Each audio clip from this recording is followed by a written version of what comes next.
This is one of my absolute favorite things to make. It's a pan-seared ribeye with homemade pineapple ginger butter. Let's do it. For the marinade, we're going to start with soy sauce, pineapple juice, sesame oil, onion powder, garlic powder, allspice, smoked paprika, salt, black pepper, and a little bit of brown sugar. You can feel free to substitute honey here if you'd like.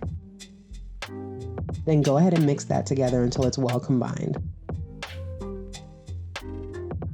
Pat your steaks dry with a piece of paper towel just to take some of that moisture off before we put the marinade on it. You're going to want to do both sides.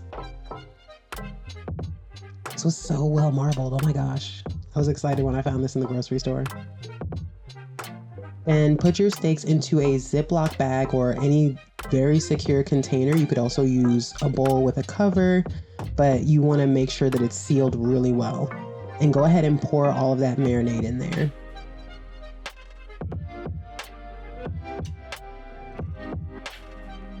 Toss your steaks in the fridge to marinate for at least 6 hours, preferably overnight. Here I'm just squeezing the air out so that all of that marinade is just really sticking to the steak. It's like, bootleg vacuum sealing.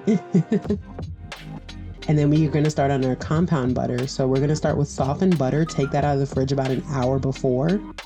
Add some dried minced onion. This is different from onion powder. Some red chili flakes, some salt, black pepper, garlic, sesame oil, scallions, and pineapple. And then we're just going to mix that thoroughly together.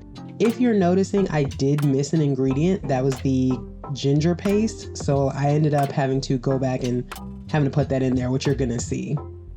So we take our butter and we put it onto plastic wrap. Try to smooth that out into like a long, thin oval shape. It makes it a bit easier to roll and seal. And then we just go ahead and fold that over to seal it up. You don't have to do the spin trick, you can just roll. I've just made compound butter so many times that I'm pretty quick with it now. And then we tie that so that they stay secure. Here is where I realized I forgot the ginger paste and had to go back and put it back in.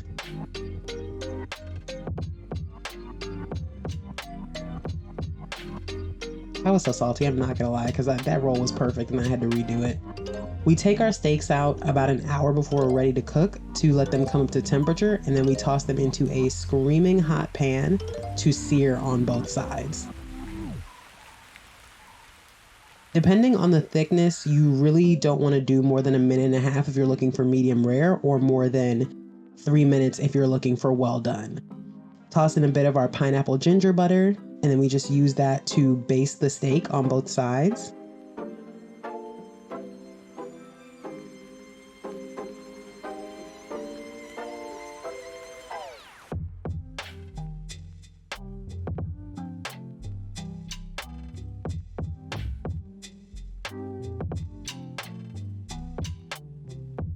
And then we lay our steak down in this aluminum foil just to rest for a while.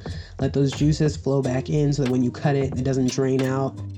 That's what's gonna keep it juicy and tender, I promise. And here we go. This was the perfect bite, it really was.